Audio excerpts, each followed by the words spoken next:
So what, are we a charity show now? As the man at the judge's table sneered, silence swept over the room. Her turn had just begun, but the mood had already frozen over. She was wearing a dress made from black plastic bags, walking slowly to the center of the stage. The shoulder straps were merely twisted scraps of cloth, the waist uneven and obviously hand-stitched. But her eyes, those eyes were unshakable. She did not shrink back. She simply stood at the exact center of the stage, holding her breath. Does that girl have a backstory or something? Is that really made from trash bags? Whispers spread through the audience. Those quiet murmurs seemed to suck the oxygen from the room, drawing every bit of tension tighter. At the very back of the crowd sat a man more silent than anyone else. A pale blue shirt, a perfectly tailored gray suit. His gaze was cold, but unwavering. That man was Liam Blake, CEO of BLAY. He was invited as an honorary judge, but this wasn't about judging anymore. He was trying to remember something. The curve of the waistline, the stitching style, not a single element was ordinary. He could tell. This was sewn by hand, with sincerity. And then the name appeared on screen. Contestant number 17, Amelie Bloom. The moment he saw the name, Liam's chest sank. It felt all too familiar. Backstage, a woman had her hand over her mouth and her eyes shut tight. The judge opened his mouth again. Showing up like that violates the dress code. Still, the girl never lowered her head. She clutched the edge of her plastic dress and stood firm under the spotlight. Liam's eyes trembled. That stitching style, only one person in the world stitched like that. It was her. Should we even continue the judging? That girl doesn't even know what a real dress is. A second sneer burst from the judge's table. This time, it echoed through the microphone, reaching every corner of the audience. Chuckles mixed with scoffs followed. Even a few of the children couldn't hold back giggles. Amelie, for a moment, wanted to get off the stage. Her feet wavered. But the hem of the dress her mother had stitched through the night seemed to hold her in place. She closed her eyes. Then opened her mouth, softly but clearly. This dress. The murmurs stopped. Even the judges put down their pens and looked up. My mom made it. Her voice didn't shake. It was surprisingly clear, and her gaze never flinched as she looked straight ahead. We didn't have money to buy nice fabric. So after her night cleaning job, Mom collected trash bags. She stayed up sewing them together. And I think this dress is the prettiest in the whole world. No one said a word. It felt like the entire scene had frozen. Nobody moved. A woman in the crowd pulled out a tissue and wiped her eyes, pretending it was for her makeup. A man turned his head away from his daughter. No one laughed anymore. Backstage, watching it all, Liam clenched his hands tight. That tone, that gaze. It was her. Marina. He slowly closed his eyes. And he knew. That girl was her daughter. The stage had gone silent, but that silence didn't last long. All around the audience, small voices began to bubble up. Seriously? Her mom made that. Out of trash bags? Wait. Isn't it kind of beautiful? Just minutes ago, someone had muttered relief charity under their breath about this stage. But now, no one was laughing. The ridicule was gone, replaced by whispers. Not of pity or mockery, but something more complicated. One judge awkwardly took a sip of water, dodging eye contact. Another spun her pen, then suddenly closed her notepad. Some glanced around. Some bowed their heads. Behind the curtain on stage left, Marina clutched her chest. She didn't want to be seen. But tears were already tracing down her cheeks. And Liam. He hadn't moved an inch, but was imprinting every frame of the scene in his mind. The girl's voice, the stitches on the dress, the cut of the hem. That was her. And now that girl, he was sure, was hers. 10 years ago, he made her walk away. Ambition, pride, and reality had pushed him to abandon her. But now, the past stood before him in the form of a little girl. A man near the back of the audience began clapping.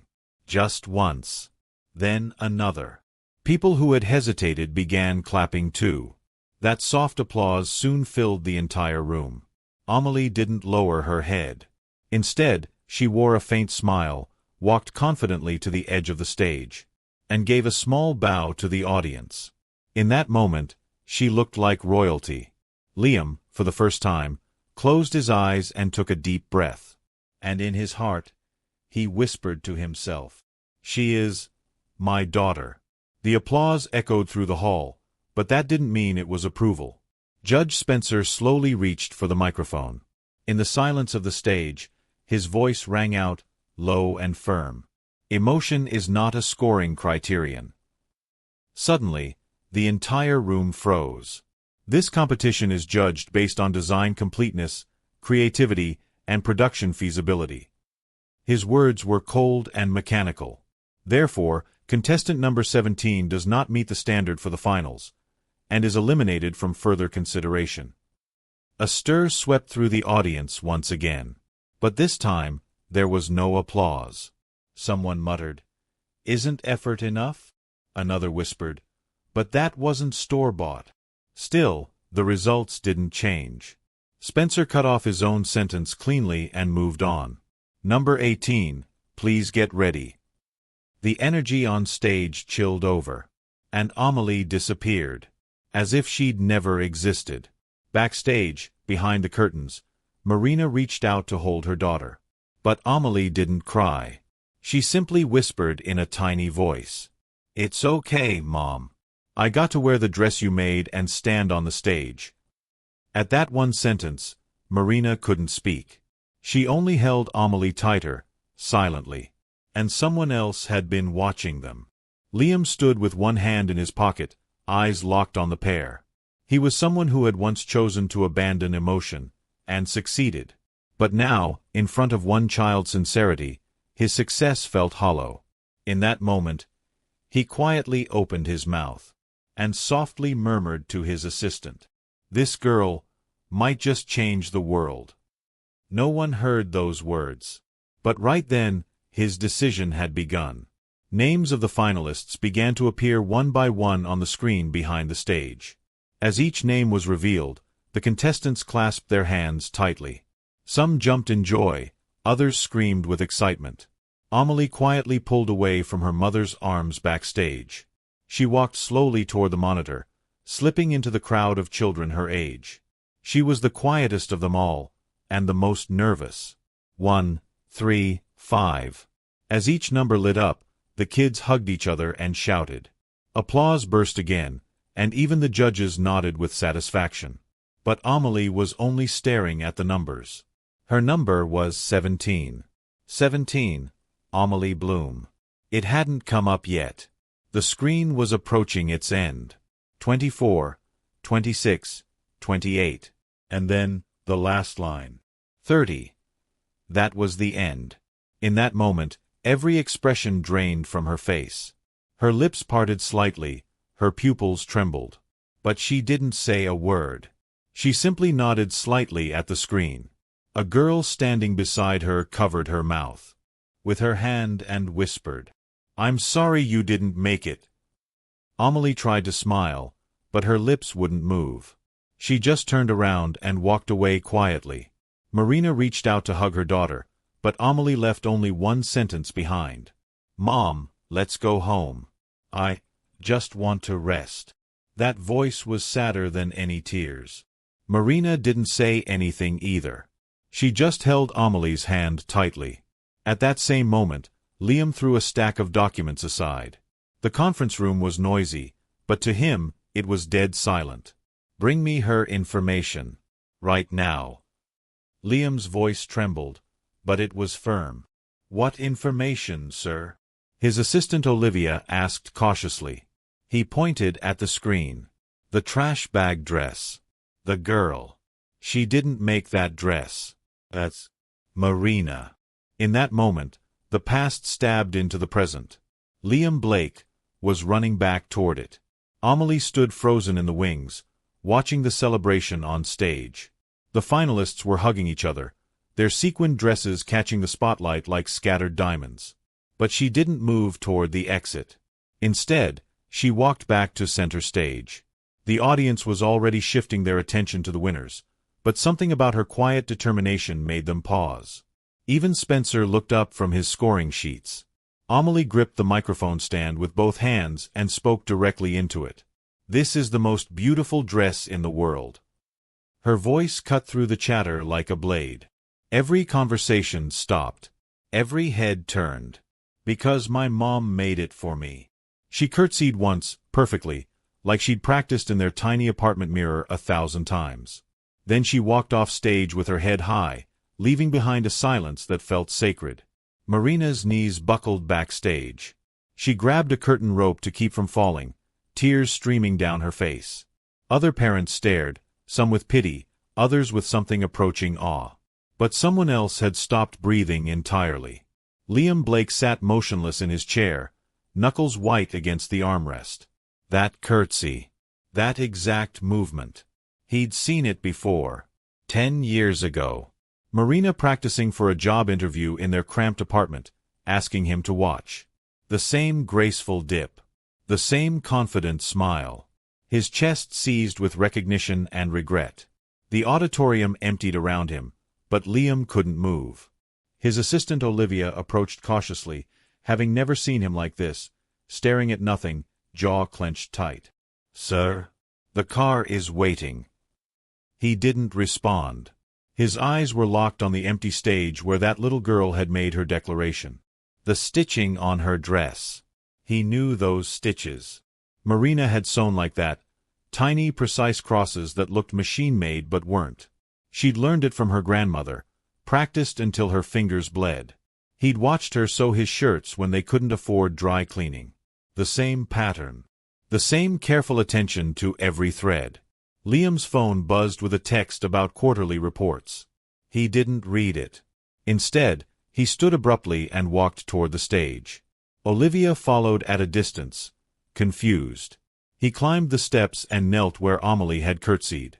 A small piece of black plastic had torn off and lay on the floor. He picked it up. The edges were hand-cut, slightly uneven, but the seam where it had been attached was perfect. His hands shook. Backstage was nearly empty now. Just a few parents collecting forgotten programs and water bottles. Liam found the registration table. The volunteer looked up, startled to see him. "I need the information for contestant 17. "Sir, I can't. Now." His voice cut through the air like ice. The volunteer's hands trembled as she flipped through paperwork. "Amelie Bloom. Age 7. Guardian is—" She paused, double-checking. "Marina Bloom." The world tilted. Marina Bloom.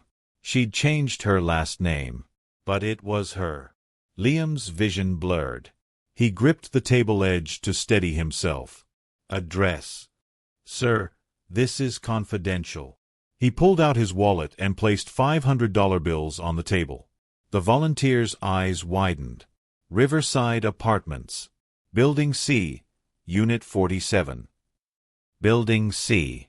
The low-income housing complex across from the old textile district, where Marina had grown up. She'd never left. The drive took 12 minutes, but Liam's mind traveled back 10 years. Marina's laugh echoing through his penthouse. Her sketch pad filled with dress designs. The way she'd trace patterns on his chest while he slept. The fight that ended everything. "You don't understand what it's like to be poor," she'd screamed.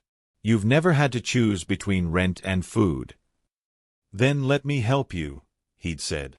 "Move in with me. Quit that job." "I'm not your charity project, Liam."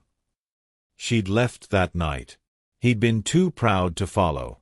Now he sat outside her building, staring up at a dim window on the 4th floor. A shadow moved behind the curtain. Small. Child-sized. His daughter. The daughter he'd never known existed. Liam's phone rang. Olivia's name on the screen. "Sir, the board meeting." He hung up and turned off the phone. For the first time in 10 years, business could wait. The apartment hallway smelled like disinfectant and old carpet. Liam climbed the stairs slowly, each step heavier than the last. Unit 47. A faded number hung crooked on the door. He raised his hand to knock, then stopped. What would he say? That he'd been watching from the audience? That he'd abandoned her mother and never looked back? Through the thin walls, he heard voices. "Mama, why didn't they like my dress?" Marina's voice, softer than he remembered. "Some people don't understand beauty when they see it, sweetheart. But you made it special. You made it special. By wearing it with pride." Liam pressed his forehead against the door. His throat burned. Footsteps approached from inside. He panicked and stepped back, hiding behind the stairwell corner. The door opened. Marina appeared, taking out trash. She looked exactly the same. Tired, but the same gentle eyes. The same careful way of moving. She glanced down the hallway, as if sensing someone watching. Liam held his breath. After a moment, she went back inside. He waited until he heard the lock click, then walked to where she'd stood. On the ground was a crumpled piece of paper. He picked it up. It was Amelie's contestant number. 17. Marina had kept it. Liam folded the paper carefully and put it in his jacket pocket.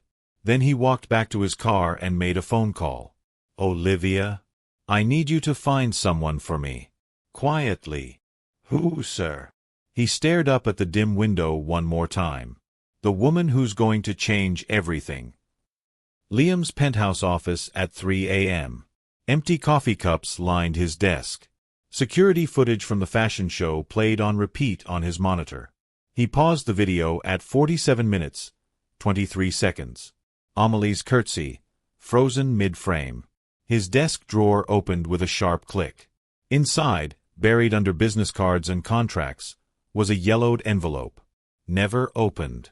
Marina's handwriting across the front, "For when you're ready to listen." She'd left it the night she walked out. His fingers traced the edges. The paper felt fragile, like it might crumble. He tried to open it once, 2 years after she left. Couldn't do it. Tried again when he made his first billion. Still couldn't. Now his hands moved without hesitation. The seal tore. Inside, a single sheet of paper. Her careful script filled half the page. "Liam, I'm pregnant. The baby is yours. I won't ask you to choose between your dreams and ours. I already know what you'd pick. Take care of yourself." The paper slipped from his fingers. Pregnant. The timeline crashed into his mind. She'd left in March. Amelie was 7 now. Born in November. His daughter had been growing inside Marina when she walked away. And he'd let her go. Liam's fist slammed into the desk. His laptop screen cracked. The private investigator's report arrived at dawn. 47 pages of Marina's life without him. Hospital records. Amelie Bloom, born November 15th. Father, unknown. Employment history. Night cleaning at 3 different office buildings. Day shifts at a laundromat. Weekend babysitting. Medical bills. Amelie's asthma treatments. Marina's emergency room visit last year for exhaustion. Bank statements. Checking account balance, $247. Liam's hands shook as he read. She'd worked herself to the bone raising his child. While he'd been building his empire, she'd been choosing between groceries and medicine. The investigator had included photos. Marina leaving work at 6 a.m., still in her cleaning uniform. Amelie walking to school alone, backpack too big for her small frame. One photo stopped him cold. Marina and Amelie at a bus stop. Amelie was showing her mother something in a book. Both of them laughing. They looked happy. Without him, they looked happy. Liam closed the file and reached for his phone. "Olivia. My office. Now."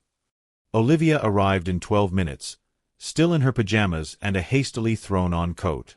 Liam was standing at the floor-to-ceiling windows, watching the sunrise paint the city gold. "I need you to do something for me. And you can never tell anyone about it." She nodded, pulling out her tablet. "There's a woman named Marina Bloom. She has a 7-year-old daughter. Olivia's fingers paused over the screen. They live in Riverside Apartments. Building C, Unit 47. They need help.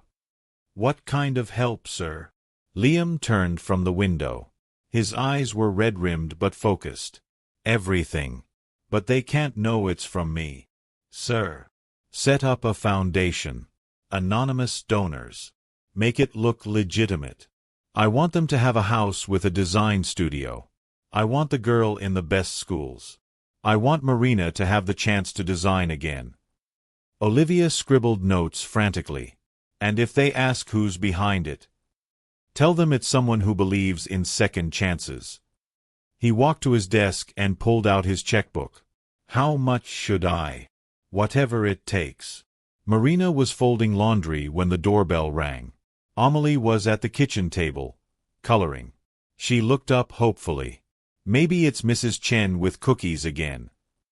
Marina opened the door to find a woman in an expensive suit. Professional smile, clipboard in hand. Ms. Bloom? I'm Olivia Chen from the Children's Arts Foundation. Marina's grip tightened on the doorknob. If this is about the fashion show, Amelie didn't do anything wrong. Oh no, nothing like that. Olivia's smile widened. Actually, we'd like to offer your daughter a scholarship. The words didn't compute. Marina stared blankly. I'm sorry, what? May I come in? Marina stepped aside, still confused. Amelie peeked around the corner, curious. Olivia sat on their second-hand couch and opened her folder. Our foundation supports children who show exceptional creativity and resilience. Amelie's performance at the fashion show caught our attention. Her performance? Marina's voice cracked. She was eliminated. Sometimes the most important moments happen after the judging ends. Olivia pulled out a thick packet of papers. We'd like to offer Amelie a full scholarship to the Whitmore Academy. It's a private school with an excellent arts program. Marina's knees gave out. She sank into a chair. We can't afford. The scholarship covers everything. Tuition, supplies, transportation. And there's more. More papers emerged from the folder. We have a housing program for scholarship families. There's a townhouse available in the Whitmore district. 3 bedrooms, and... Olivia paused for effect. A fully equipped design studio. Marina's vision blurred. I don't understand. Why us?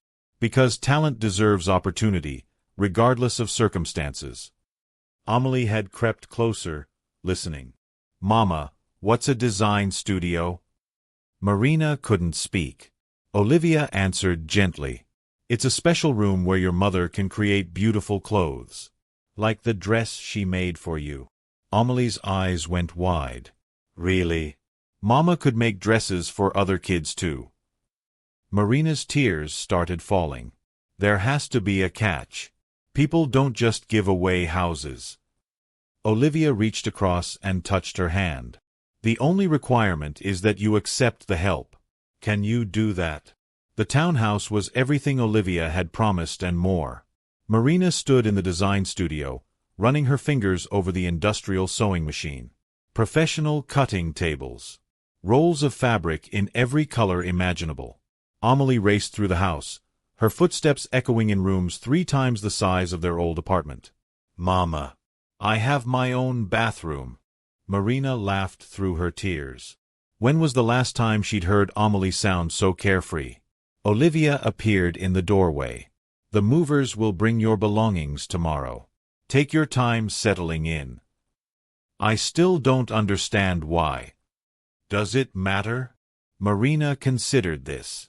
For 7 years, she'd fought every battle alone. Maybe it was time to accept that someone wanted to help.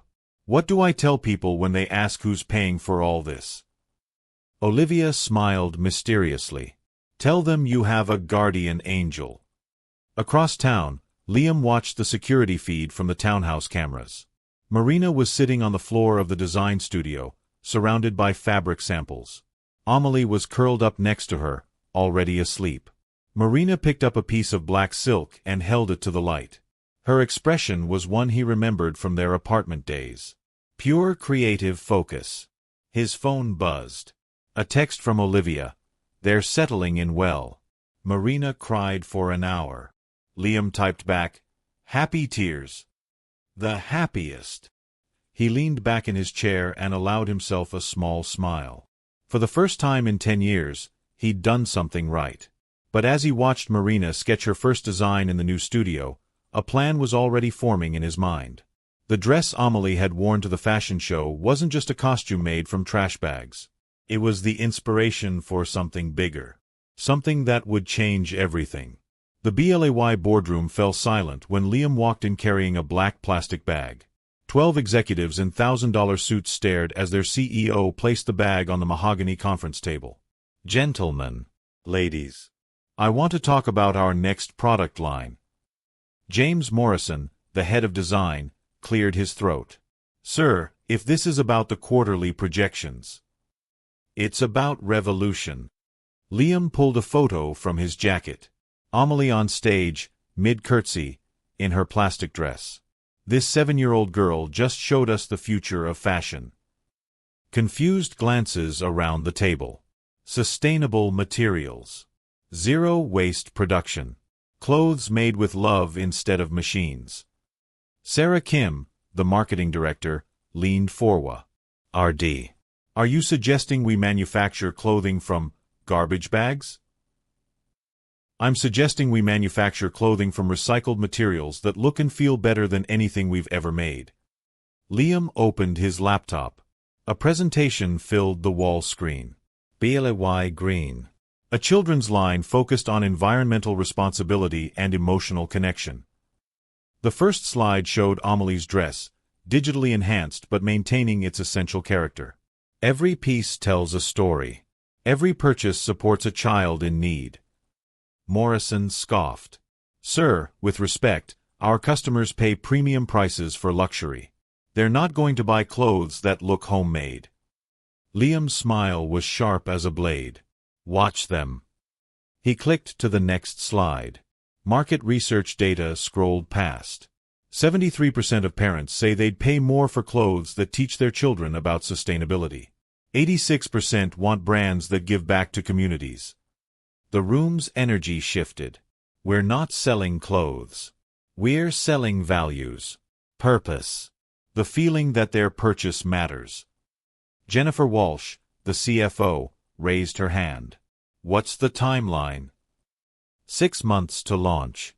I want the first collection ready for back-to-school season." "Sir, that's impossible."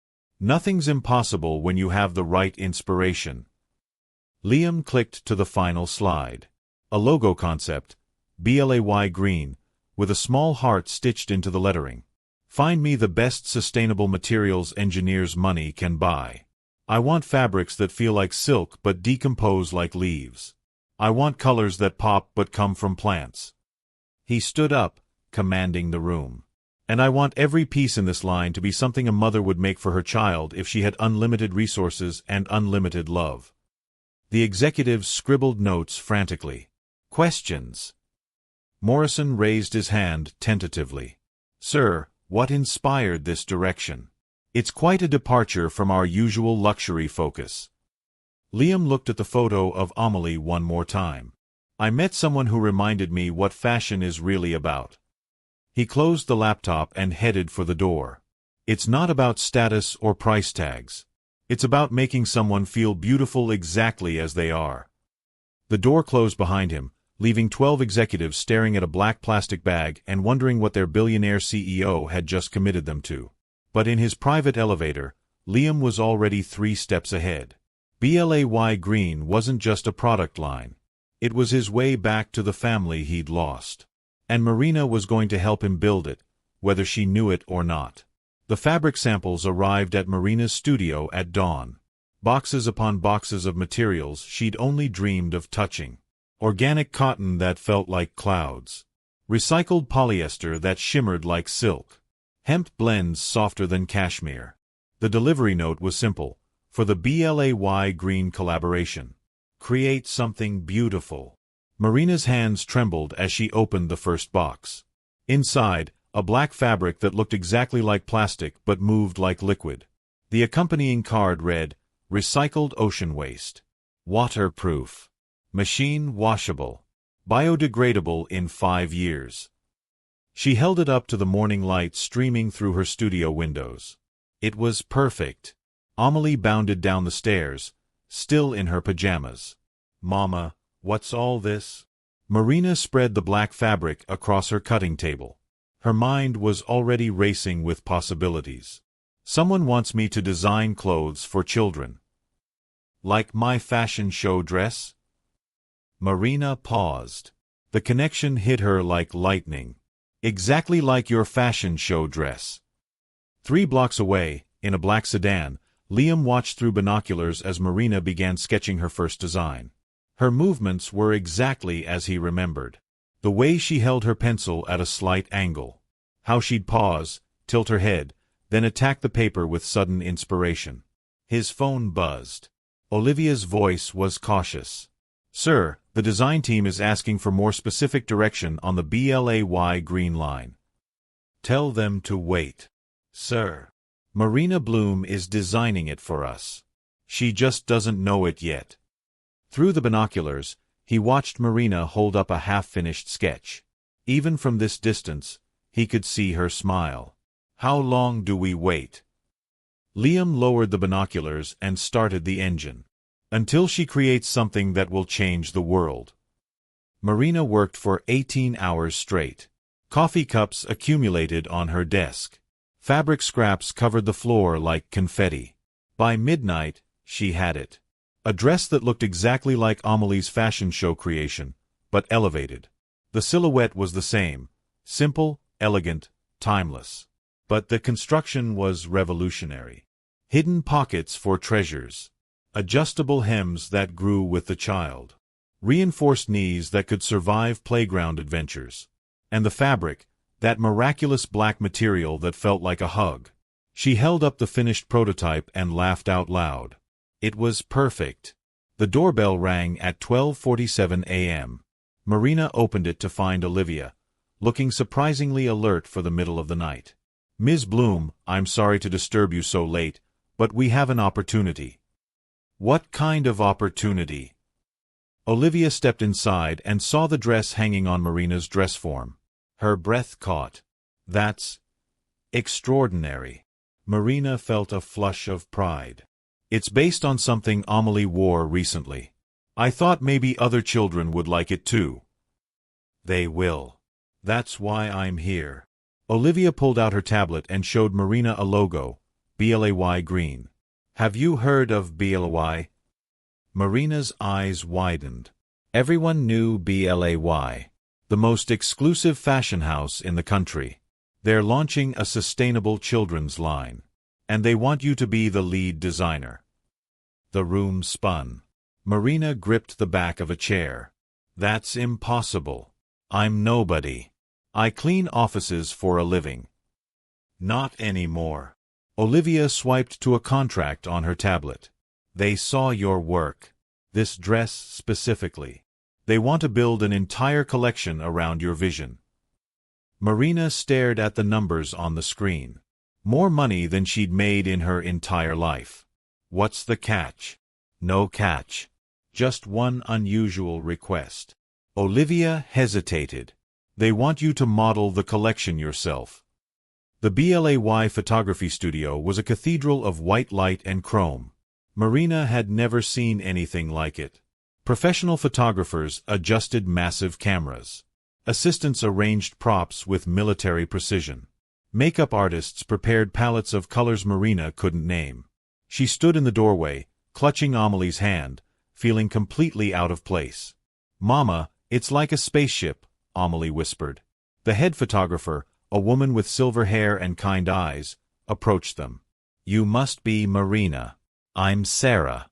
We're so excited to work with you." "I've never modeled before. I don't know if I can."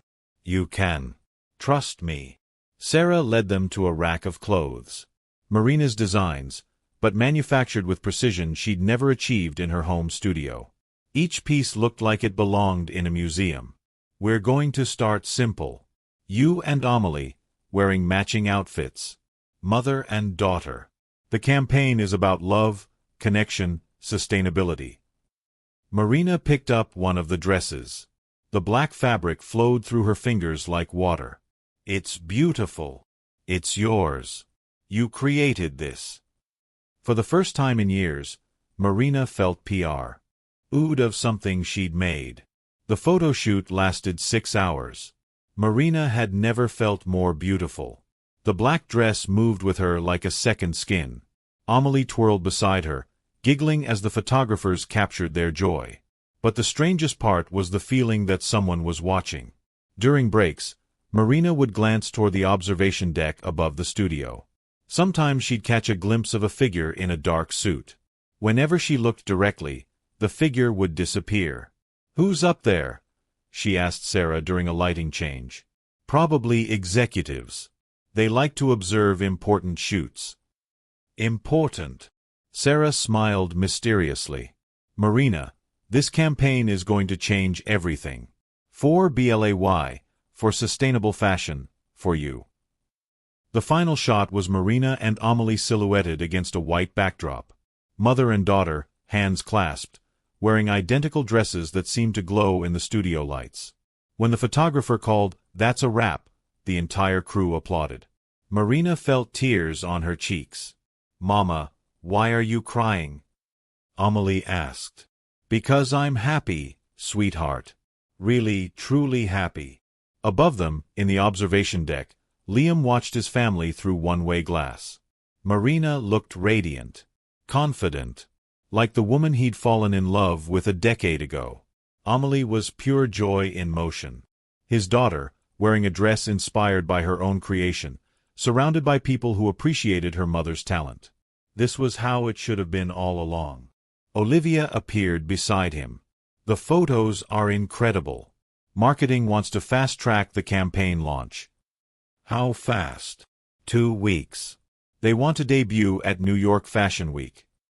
Liam nodded slowly. "And Marina?" "She doesn't suspect anything. As far as she knows, though I discovered her through the foundation." Below them, Marina was hugging the photographers goodbye. Amelie was collecting the fabric samples that had fallen to the floor. "Sir, should we tell her the truth?" Liam watched Marina laugh at something the makeup artist said. Her whole face lit up when she smiled. "Not yet. Let her have this moment. Let her believe she earned it on her own. Because she did. Because she did." The BLAY Green campaign launched on a Tuesday morning at 9 a.m. Eastern. By 9:15, the company website had crashed from traffic. By 10 a.m., every major fashion blog was running the story. By noon, #BLAYGreen was trending worldwide. The photos were stunning. Marina and Amelie looked like they'd stepped out of a fairy tale. The dresses seemed to glow with their own inner light. But it was the story that captured hearts. Local mom turns trash bag dress into fashion revolution. From fashion show reject to BLAY designer, the dress that changed everything. Marina sat in her studio, refreshing news articles on her laptop, unable to believe what she was reading. Her phone rang constantly. Interview requests, collaboration offers, congratulations from people she hadn't spoken to in years. Amelie curled up beside her, wearing one of the sample dresses from the shoot. "Mama, are we famous now?" Marina laughed. "I think we might be, sweetheart." "Is that good or bad?" Marina considered this. A week ago, she was scrubbing office floors at 3 a.m. Now fashion magazines were calling her a visionary. "I think it's good. As long as we remember who we are." Amelie nodded seriously, then brightened. "Can I tell my friends at school that my mama is a real designer now?" "You can tell them whatever you want." The orders started pouring in that afternoon. Olivia called with updates every hour. Nordstrom wants to carry the full line. Saks is offering an exclusive window display. We have international distributors calling from 12 countries. Marina paced her studio, overwhelmed. How is this possible? A week ago, Nobody knew I existed. Sometimes the world is ready for exactly what you have to offer. That evening, Marina and Amelie walked to their old neighborhood. The riverside apartments looked smaller somehow. Shabbier. They climbed to the 4th floor and stood outside Unit 47. "Do you miss it?" Marina asked. Amelie shook her head. "I like our new house. But I'm glad we lived here too." "Why?" "Because if we hadn't been poor, you wouldn't have made my fashion show dress. And if you hadn't made my dress, none of this would have happened." Marina knelt down and hugged her daughter tight. "You're very wise for 7 years old." "I know. That's what makes me special." They walked home as the sun set, casting long shadows behind them. Neither of them noticed the black sedan that had been following them all day, or the man inside it, watching their every move with eyes full of love and regret. Liam's penthouse felt emptier than usual that night. He stood at his wall of windows, looking down at the city lights, holding a glass of whiskey he hadn't touched. On his desk, the latest sales reports for BLAY Green. In 3 days, they'd sold more children's clothes than in the previous 6 months combined. Marina's designs weren't just popular. They were revolutionary. His phone buzzed. A text from an unknown number. "Thank you." 2 words. But he knew immediately who had sent them. Marina had somehow gotten his personal number. She was thanking him. But she didn't know she was thanking him for abandoning her 10 years ago. For missing Amelie's birth. For letting them struggle alone while he built his empire. He typed and deleted a dozen responses. Finally, he sent back, "You earned it." 3 dots appeared immediately. She was typing. Then they disappeared. No response came. Liam set down his phone and picked up his whiskey. For the first time in years, he drank it all. The next morning brought news that changed everything. Olivia burst into Liam's office without knocking, tablet in hand, face flushed with excitement. "Sir, you need to see this." She thrust the tablet toward him. A video was playing. Amelie, in her studio, talking directly to the camera. "Hi, I'm Amelie. I wanted to tell you about my mama's dresses." Liam's chest tightened. "She makes them with love. Real love. Not the kind you buy in stores, but the kind that keeps you warm when you're scared." The video cut to Marina working in her studio, surrounded by fabric and sketches. "My mama used to clean offices at night so we could have food. But she always made sure I had pretty things to wear. Even when we didn't have money." Back to Amelie, holding up the original black plastic dress. "This dress isn't made from expensive stuff. It's made from trash bags and love.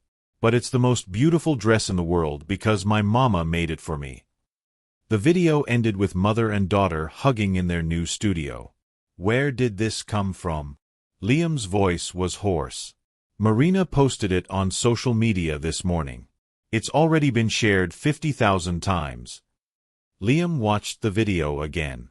And again. His daughter's voice. His daughter's words. Talking about love and sacrifice and the power of a mother's devotion. Everything he'd missed. Everything he'd thrown away. "Sir, the marketing team wants to use this as our official campaign video." Liam closed his eyes. "Do it. And sir, there's something else." Olivia pulled up another screen. A news article with Marina's photo. She's been invited to speak at the Sustainable Fashion Summit next month. They want her to share her story. Liam's hands clenched into fists. Marina was about to become the face of sustainable fashion. His ex-girlfriend, the mother of his child, was going to be standing on stages around the world, talking about turning trash into treasure. And he would have to watch from the shadows, knowing he could never claim credit for any of it. Because the truth would destroy everything. The truth that BLAY Green wasn't Marina's miraculous break. It was his desperate attempt to give his family the life they deserved, without them ever knowing he existed. By the end of the first week, every single dress in the BLAY Green collection was sold out. Pre-orders stretched into December. International retailers were offering triple the wholesale price for emergency inventory. Olivia stood in Liam's office, reading numbers that seemed impossible. 12,000 units sold. The factory is running 3 shifts. We have waiting lists in 47 countries. Liam stared out his window at the city below. Somewhere down there, Marina was probably getting ready for another interview. Another photo shoot. Another moment in a spotlight he'd created for her. The board wants to expand production immediately. Double the factory capacity, hire more designers, launch an adult line. No. Olivia looked up, startled. Sir, this isn't about mass production. It's about something else. He turned from the window. His eyes were bloodshot from another sleepless night. Marina created something special because she was creating it for one person. Her daughter. The moment we turn this into another corporate machine, we lose what makes it magic. But sir, the profit potential is irrelevant. Liam walked to his desk and pulled out a folder. Inside, printed emails from customers around the world. Read these. Olivia opened the folder. The first email was from a mother in Ohio. My daughter wore her BLY green dress to school and told everyone her mommy loved her enough to buy her something special. She's never been prouder. The second, from a father in London. Your campaign made me realize I've been working so much I forgot to tell my kids how much they mean to me. Page after page of similar stories. Parents reconnecting with children. Kids feeling beautiful in their own skin. Families talking about love and sustainability and what really matters. This isn't fashion, Olivia. It's a movement. And movements don't scale. Liam smiled for the first time in days. Not the way we usually think about scaling. The interview requests never stopped. Good Morning America. The Today Show. Vogue. CNN. BBC. International fashion magazines Marina had only seen in doctors' offices. She sat in her studio, surrounded by message printouts, feeling overwhelmed. Amelie was at her new school, probably telling her classmates about her famous mother. The thought made Marina smile and panic simultaneously. Her phone rang. Olivia's name on the screen. Marina, I know you're feeling overwhelmed, but there's one interview I think you should consider. I've already said yes to more than I can handle. This is different. It's Anderson Cooper. CNN. Prime time. They want to do a feature on how one mother's love story became a global phenomenon. Marina's chest tightened. Love story. Your story with Amelie. How you turned poverty into purpose. How a dress made from trash bags changed the fashion industry. Marina walked to her design table, where Amelie's original dress still hung on a small mannequin. What would I say? The truth. About being a single mother. About making sacrifices. About believing in your child even when the world doesn't. Marina touched the plastic fabric. It felt different now. Not like trash, but like a symbol of something larger. When? Tomorrow night. Live broadcast. Millions of viewers. Marina closed her eyes and made a decision that would change everything. Set it up. The CNN studio was smaller than Marina had expected. She sat across from Anderson Cooper, wearing one of her own designs, a simple black dress that looked elegant but felt comfortable. The same dress Amelie had worn in their campaign photos. The cameras weren't rolling yet. Anderson leaned forward, his expression kind. Just be yourself. Tell your story like you're talking to a friend. Marina nodded, her hands trembling slightly. I've never done anything like this. You'll be fine. The world already loves you. They just want to know who you are. The floor manager counted down. 3, 2, 1. Red lights blazed to life. Good evening. I'm Anderson Cooper. Tonight, we're talking with Marina Bloom, the single mother whose trash bag dress has revolutionized sustainable fashion and captured hearts around the world. The camera focused on Marina. She looked directly into the lens, thinking of Amelie watching at home. Marina, let's start at the beginning. Tell us about the night you made that dress. Marina's voice was steady, clear. I had just worked a 12-hour cleaning shift. Amelie had a fashion show the next day, and we didn't have money for a proper dress. I found some black plastic bags in the supply closet and thought, maybe I can make something beautiful out of this. What were you thinking as you sewed? Marina's eyes softened. I was thinking about my daughter's face when she tried on store-bought dresses. How her eyes would light up, then dim when she saw the price tags.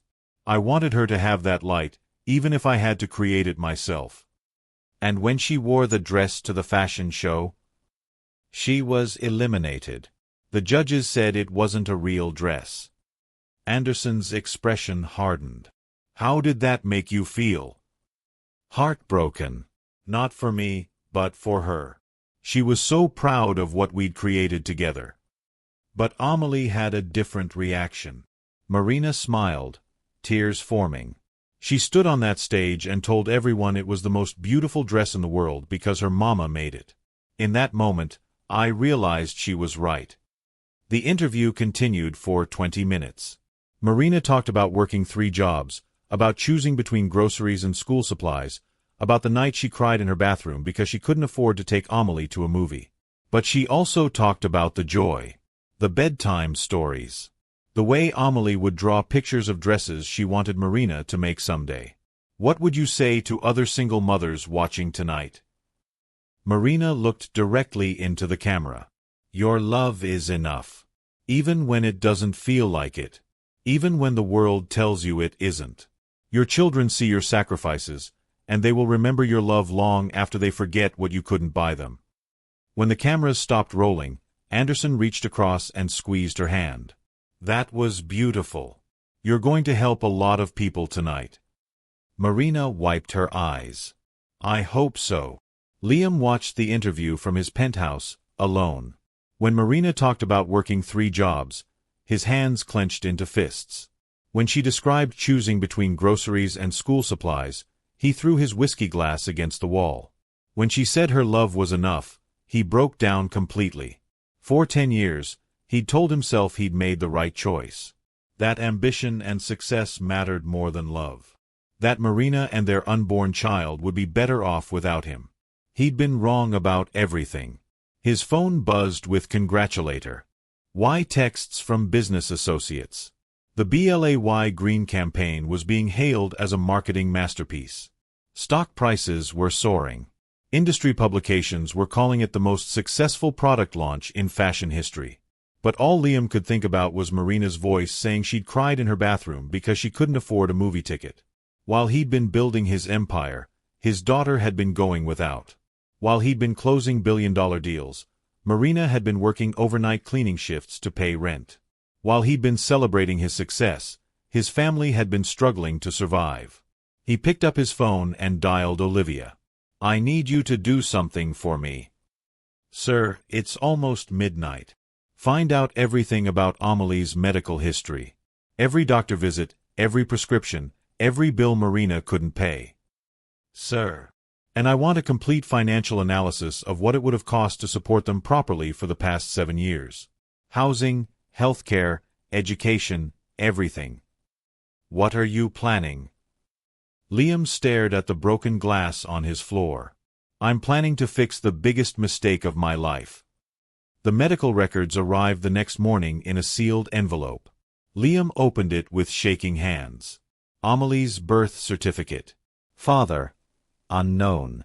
Emergency room visits for asthma attacks. Bills marked past due in red ink. Prescription medications Marina had to ration because she couldn't afford refills. A note from a pediatrician. Patient's mother declined recommended specialist consultation due to financial constraints. Liam's vision blurred. His daughter had suffered because of his absence. Not just emotionally, but physically. There had been nights when Amelie couldn't breathe properly, and Marina had to choose between an emergency room visit and next month's rent. The financial analysis was even worse. If Liam had supported them from the beginning, Marina wouldn't have needed to work 3 jobs. Amelie would have had the best health care, the best schools, every opportunity money could provide. Instead, they'd scraped by on less than Liam spent on wine in a month. The total cost of what he should have provided, $847,000. The cost of his guilt, immeasurable. Liam walked to his safe and pulled out his checkbook. He wrote a check for $2 million. Then he tore it up. Money couldn't fix this. Money couldn't give Amelie back the father she'd never known, or Marina back the support she'd deserved. But maybe something else could. Marina was organizing fan mail in her studio when Amelie burst through the door, backpack flying. "Mama, guess what happened at school today?" Marina looked up from a stack of letters from children around the world, all thanking her for making them feel beautiful. "What happened, sweetheart?" "Mrs. Peterson showed our class your interview. Everyone clapped when you talked about me." Amelie climbed onto Marina's lap, still buzzing with excitement. "And Tommy Martinez said his mom bought him a BLAY green shirt because of what you said about love being enough." Marina hugged her daughter tight. "Are you okay with everyone knowing our story?" "Are you kidding? It's the best story ever. We were poor, but we were happy. Then you made me a magic dress, and now we're rich and happy." Marina laughed. "It wasn't magic, sweetheart. It was just love." "Same thing." Amelie wiggled out of the hug and ran to her room. She came back carrying a shoebox Marina had never seen before. "I want to show you something." Inside the box were dozens of drawings. Dresses in every color imaginable. Elaborate gowns and simple sundresses and everything in between. "I've been drawing these since I was little. They're all the dresses I wanted you to make for me someday." Marina flipped through the drawings, amazed by her daughter's imagination and skill. "These are incredible, Amelie." "I know. And now that you're a famous designer, maybe you can make some of them real."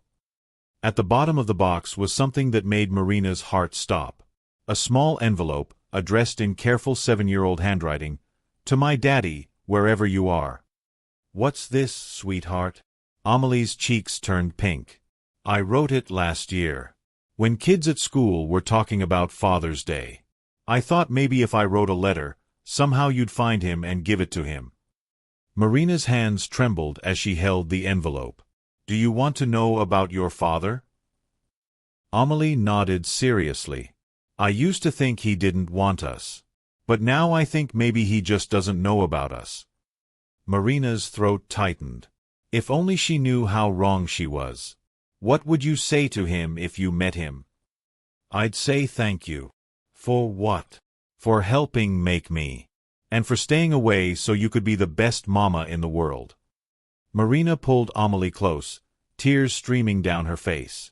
Her daughter's capacity for forgiveness and understanding overwhelmed her. "Can I read the letter?" Amelie nodded. Marina opened the envelope carefully. "Dear Daddy, I don't know your name or what you look like, but I wanted you to know that Mama and I are doing okay. Mama works really hard to take care of me. She makes me feel special every day. I hope you're happy wherever you are.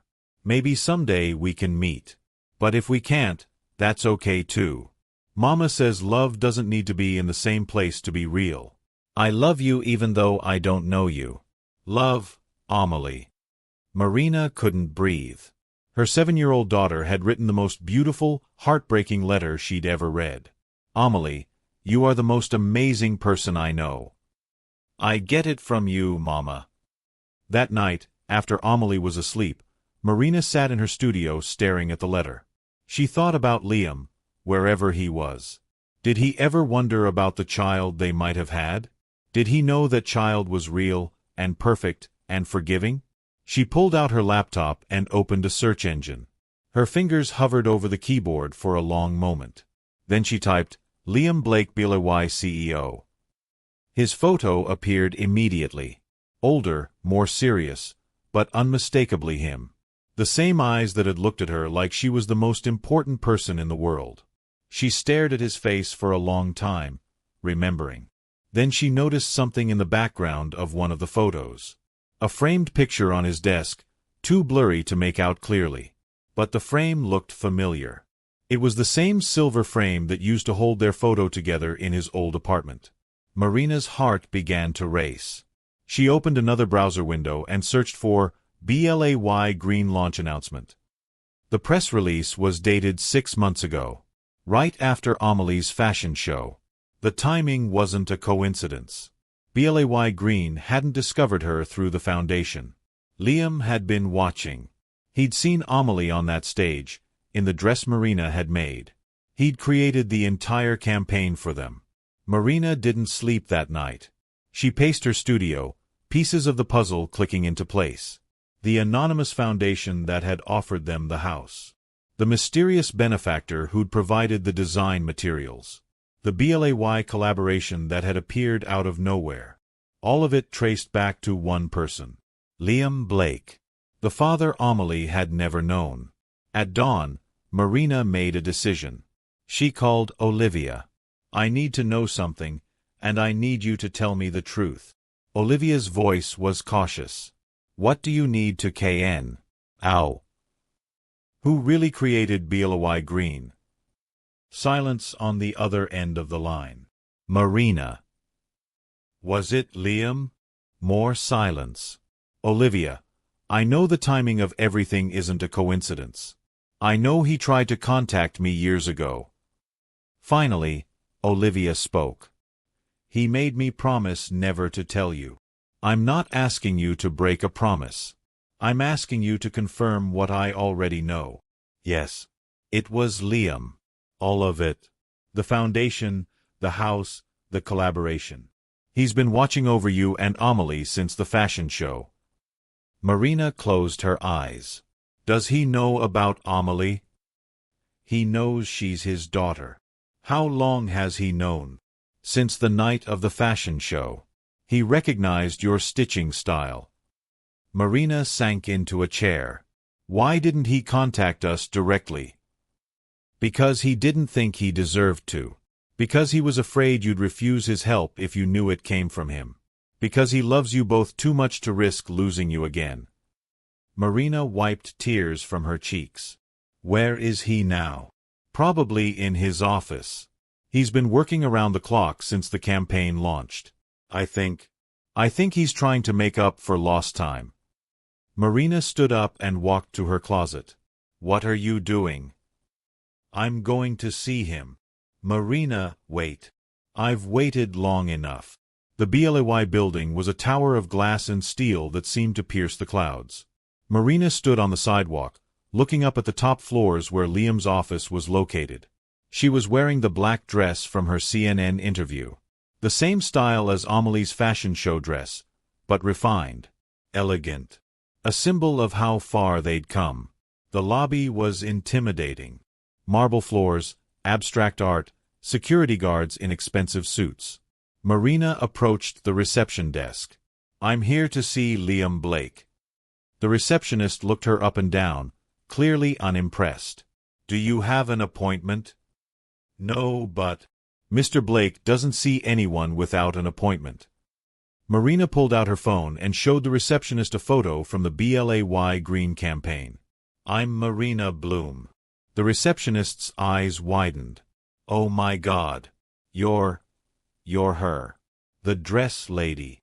Within minutes, Marina was in an elevator shooting toward the top floor. Her reflection in the polished steel doors showed a woman she barely recognized. Confident. Successful. Beautiful.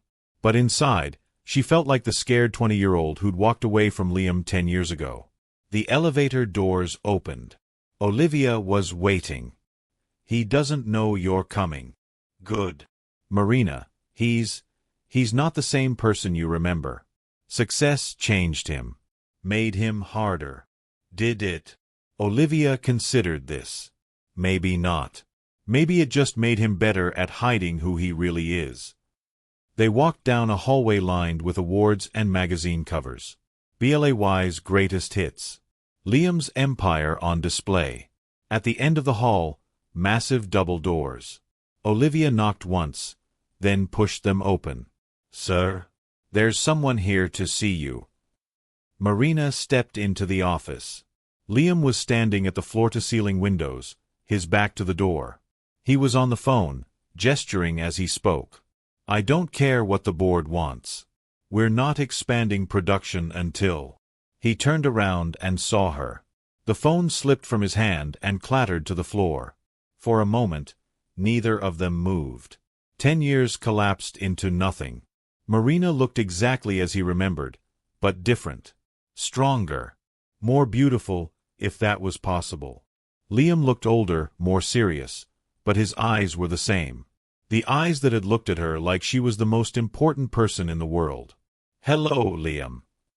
His voice came out as a whisper. "Marina." Olivia quietly closed the doors behind her, leaving them alone. Marina walked slowly across the vast office, taking in the luxury surrounding them. The antique desk, the leather furniture, the view of the entire city. "Nice place. Thank you." She stopped a few feet away from him. "I know what you did." Liam's shoulders sagged. "Marina." "The foundation. The house. Blay Green. All of it." He nodded slowly. "Are you angry?" Marina considered the question. "I should be. You manipulated our lives. You made decisions for us without our consent. You played God with our future." "Yes. But you also saved us." Liam's eyes filled with tears. "I tried to save myself 10 years ago. I chose ambition over love. I chose fear over faith. I let you walk away because I was too proud to fight for you. And now I know that was the biggest mistake of my life." Marina reached into her purse and pulled out Amelie's letter. "Your daughter wrote this." Liam's hands shook as he took the envelope. He read it twice, tears streaming down his face. "She's incredible. She gets that from you." "No. She gets that from you. I've contributed nothing to her life except absence." Marina walked to the window and looked out at the city below. Somewhere down there, Amelie was probably in art class, drawing another dress design. "She wants to meet you." Liam's breath caught. "Does she know about me?" "Not yet. But she will." "What will you tell her?" "The truth. That her father is a man who made mistakes but learned from them. Who loved her before he ever met her. Who spent years trying to make up for lost time." She turned back to Liam. "I'll tell her that sometimes love means letting people go. And sometimes it means finding a way back to them." Liam crossed the distance between them in 3 steps. He stopped just close enough to touch her, but didn't. "Can you forgive me?" "I forgave you years ago, Liam. The question is whether you can forgive yourself." "I don't know if I can." Marina reached up and touched his face. "Then let me help you learn." They held each other in the middle of his glass tower, surrounded by all the success that had never been enough to fill the hole she'd left in his life. Outside the windows, the city sparkled in the afternoon sun. And somewhere in that city, a little girl was drawing pictures of the dresses her mother would make, never knowing that her father was finally coming home. The story had come full circle. The dress made of trash bags had led them back to each other. Love, it turned out, really was enough. That evening, Marina and Liam drove to the townhouse together. Amelie was in her room, working on homework. Marina called up the stairs. "Amelie, sweetheart, can you come down? There's someone I'd like you to meet." Footsteps thundered down the stairs. Amelie appeared in the doorway, then stopped short when she saw Liam. "Who's this, Mama?" Marina knelt down to Amelie's eye level. "Remember the letter you wrote? To your daddy." Amelie nodded, suddenly shy. "Well, he got it. And he came to say thank you." Amelie's eyes went wide. She looked from Marina to Liam and back again. "You're my daddy?" Liam's voice broke. "Yes, sweetheart. I'm your daddy." Amelie studied his face for a long moment. Then she walked over and took his hand. "You look sad." "I am sad. Because I missed so much time with you." "That's okay. Mama says the best time is right now." Liam knelt down so they were the same height. "Your mama is very wise." "I know. That's where I get it from." Amelie grinned, and Liam saw Marina's smile reflected in their daughter's face. "Do you want to see my room? I have lots of dress drawings." "I would love that more than anything." As they walked upstairs together, Irina watched from the doorway. Her family was finally complete. The dress made of trash bags had brought them full circle, back to love. And that, she thought, was the most beautiful design of all.